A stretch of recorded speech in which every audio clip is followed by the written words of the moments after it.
क्या 9 साल पहले भी देश में ऐसा माहौल होता था कि जब किसी के खिलाफ जो पीड़ाएं हैं, उसकी पीड़ाओं के विरोध में कोई अपनी बात रख रहा है, कोई पीड़ित है, उसके खिलाफ ऐसा माहौल बना दिया जाता है कि उनकी जातियों की तलाशी होती है। देश की बेटियों की जातियों की तलाशियां हो रही हैं, उनकी जातियां ढूंढी जा रही हैं। 9 साल पहले कभी ऐसा माहौल था कि कोई रेप का आरोप किसी पे लगे और उसका बचाव के लिए लोगों को जुटाया जाए?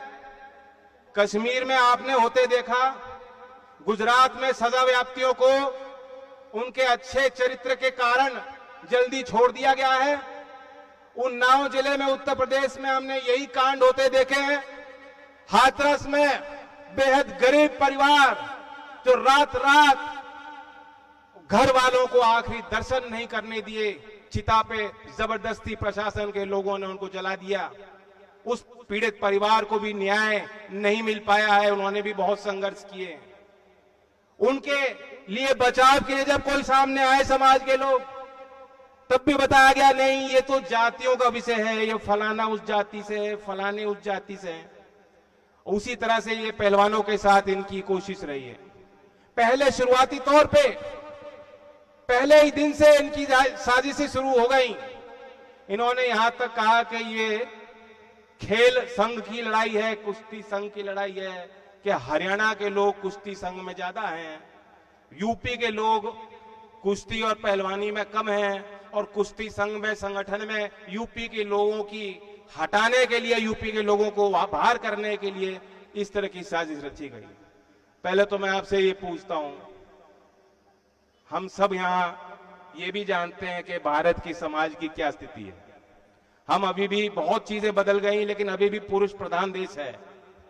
एक तरफ हम धरती को मां मानते हैं, ब्रह्मपुत्र नदी को, जो विराट विशाल नदी है, उसको छोड़ करके देश की सारी नदियां हैं, वो उनको स्त्रीलिंग हमने दिया है। इसलिए दिया है कि वो जीवन का रूप है। सबके घर में बेटियां हैं, सबके घर में बहनें हैं, सबके घर में माता हैं, सबके घर में बुआ हैं, मौसी हैं। बिना मातृशक्ति के जीवन संभव नहीं है। लेकिन फिर भी हमारे देश में बराबरी नहीं, गैर बराबरी बढ़ती जा रही है।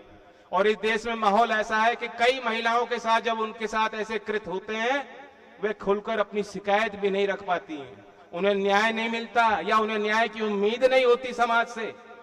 वे अपने आप को शर्मिंदा महसूस करती हैं, अपने आप को दोष देती हैं, अंदर अंदर घुट के मर जाती हैं। वो बाहर अपने जुबान पे वो बात नहीं ला पाती कि उनके साथ क्या हुआ। और यहां इतनी बहादुर हमारी महिलाएं हैं, कई महिलाओं ने आगे आके शिकायत विधिवत दर्ज की है, शिकायत उनकी दर्ज हो चुकी है। देश के सभी लोगों को ज्ञात है, देश के अखबारों में एफआईआर छप गई है। जो अब तक बचाव करने में लगे थे कि झूठी मूठी बात के कोई एविडेंस नहीं है, शिकायतकर्ताओं की सारी सूचनाएं आप सबके पास पहुंच गई हैं, उनकी पुष्टि भी की गई है। अंतर्राष्ट्रीय रेफरी ने करी, अंतर्राष्ट्रीय रेसलर ने करी, अंतर्राष्ट्रीय हमारे जो पटल पे जिन लोगों ने देश के लिए कुर्बानियां दी हैं, खून पसीना बहाया, ऐसे ऐसे सम्मानित लोग आगे आके बता रहे हैं कि शिकायत है। तब भी ये आरोप लगना कि ये कुश्ती संघ की लड़ाई है। मैं तो कह देता हूं, क्योंकि हरियाणा की धरती पे है, यहां बहुत बड़ा सम्मान, बहुत बड़ा मेल है। मैं यूपी से आज आया हूं, यूपी के उन जिलों से लोग आपके बीच आए हैं जो नेपाल के बॉर्डर से चल के लोग आ रहे हैं, पीलीभीत लखीमपुर से आ रहे हैं। तो ये मत सोचना हम लोग तो एक ही हैं। रोटी बेटी का सामाजिक तौर पे हरियाणा और उत्तर प्रदेश के लोगों में कोई फर्क नहीं है, बल्कि उत्तर भारत में एक ही संस्कृति है। जो गांव देहात की एक ही संस्कृति, भाषाएं बदल जाती हैं, पानी बदल जाता है, लेकिन आदमी की नैतिकता, हमारा जमीर, हमारा जुनून, हमारी लड़ाई, हमारा खून, हमारा डीएनए एक ही है। ये आपको याद रखना चाहिए। और फिर भी चूंकि यहां सभी राजनीतिक पार्टियों के लोग आए, प्रतिनिधि आए, अपने तरीके से वो साथ भी हैं खेल इनके खिलाड़ियों के साथ। हमारे हनुमान जी यहां नहीं है, वो भी बयान दे रहे हैं, लगातार कर रहे हैं राजस्थान में। चंद्रशेखर जी यहां आपके बीच आए, मैं आया हूं, विभिन्न पार्टी के प्रतिनिधि हैं, दीपेंद्र हुड्डा जी नहीं है, मैं भी उनसे लगातार बात करता हूं, वो भी लगातार बातचीत कर रहे हैं, वे भी लगातार चिंतित हैं। जंतर मंतर पे भी कई बार गए और उनके पिताजी ने यहाँ मुख्यमंत्री रहते खिलाड़ियों के मान सम्मान के लिए बहुत प्रयास किए और खेल नीति व्यवहारिक बनाई थी। फिर भी अगर कोई आरोप लगा रहा है कि कुश्ती संघ की लड़ाई है, बहन बेटियों के आबरू की लड़ाई नहीं है, मैं तो उन्हें कह देता हूं हरियाणा वाले भी पीछे हट जाओ और यूपी वाले भी पीछे हट जाते हैं। ये देश में एक प्रतिभाशाली नौजवान है जय शाह, उसी को बना दो अध्यक्ष, हम नहीं कहते कुछ, बहुत बढ़िया उम्दा खिलाड़ी है, उन्हीं को अध्यक्ष बना दो, कोई खिलाड़ी भी आपत्ति नहीं करेगा। लड़ाई बहुत बड़ी है, कहां ले जा रहे हो उस बात को, क्या मतलब है उन बातों से? मैं सार्वजनिक तौर पर कह चुका हूं, आज इस मंच से फिर कहता हूं, ये कोई राजनीतिक लड़ाई हमारे आपस की झगड़े की लड़ाई की बात नहीं है। मैं अपने पार्टी का राष्ट्रीय अध्यक्ष हूं, लेकिन राष्ट्रीय अध्यक्ष बाद में हूं। मैं राज्यसभा का सदस्य हूं आपके आशीर्वाद से, लेकिन राज्यसभा की सीट बाद में है। मैं पहले भाई हूं अपनी बहनों का इन पहलवानों के साथ।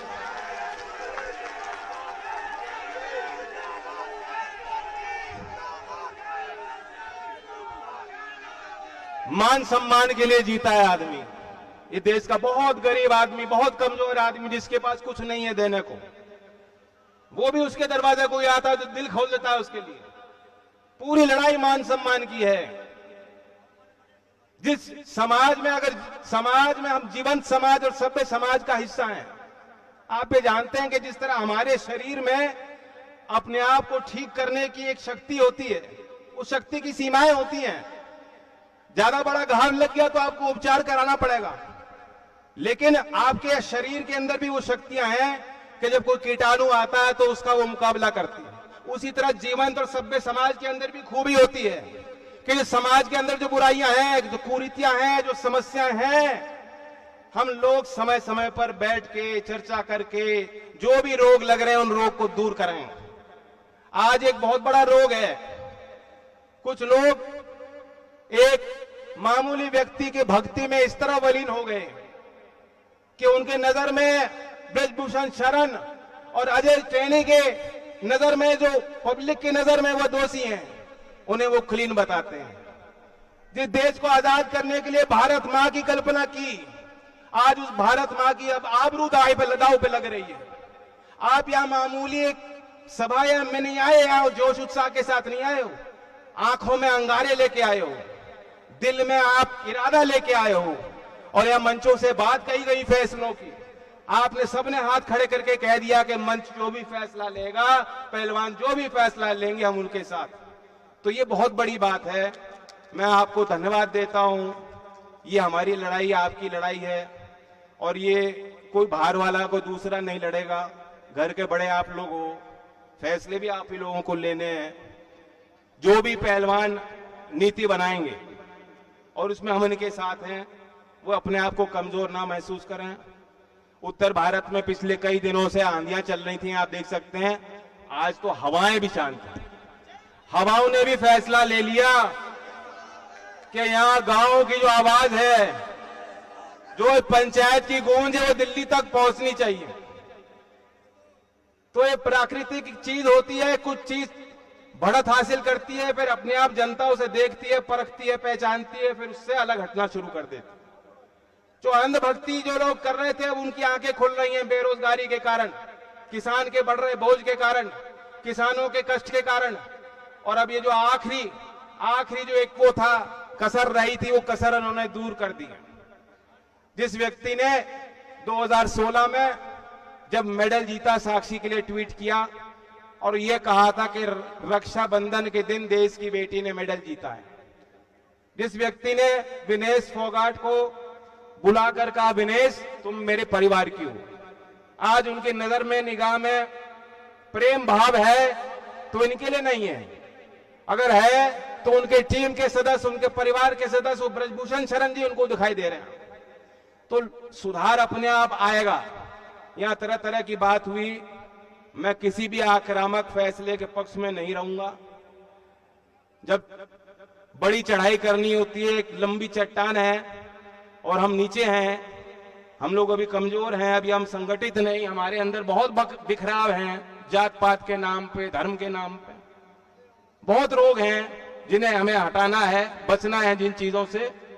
तो चढ़ाई एकदम नहीं होगी, एक कदम लेके हमें देखना होगा, अपनी शक्तियों को फिर संगठित करना होगा, एकाग्रता के साथ आगे बढ़ना होगा, धैर्य के साथ आगे बढ़ना होगा।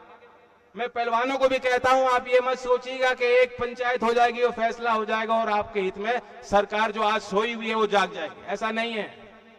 इस सरकार की नीति है, जनता लाख बार कह दे, ये अपनी आंख जानबूझकर इन्होंने बंद रखी है। जब इन्हें आपकी जरूरत होती है, आपको बगल में रखकर इन्हें को लाभ दिखाई देता है, तो बिना न्योता दिए आपको हाथ पकड़ के लाते हैं। आज जब आपको इनकी जरूरत है तो आपको जो आपने इनकी तरफ हाथ बढ़ाया तो देख नहीं रही, आपके आंसू की तरफ इनकी निगाह नहीं जा रही।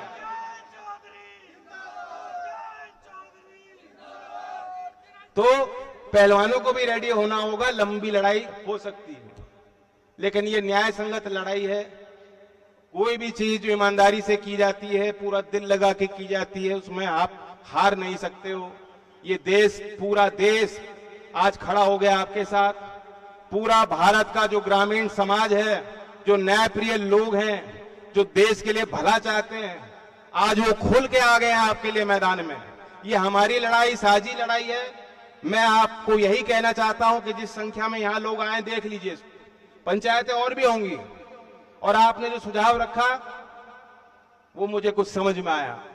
जो आपकी बात थी कि बंटवारे हमारे आपस में जो भी हो, जब लड़ाई एक है तो मंच भी एक सजना चाहिए। मैं उसके लिए पूरी तरह से तैयार हूं। मेरे दल के प्रत्येक कार्यकर्ता, कहीं भी होगा कार्यक्रम जो आप आह्वान करोगे, पूरा अपनी पूरी ताकतों के साथ उसमें लगेंगे और सहयोग करने का काम करेंगे।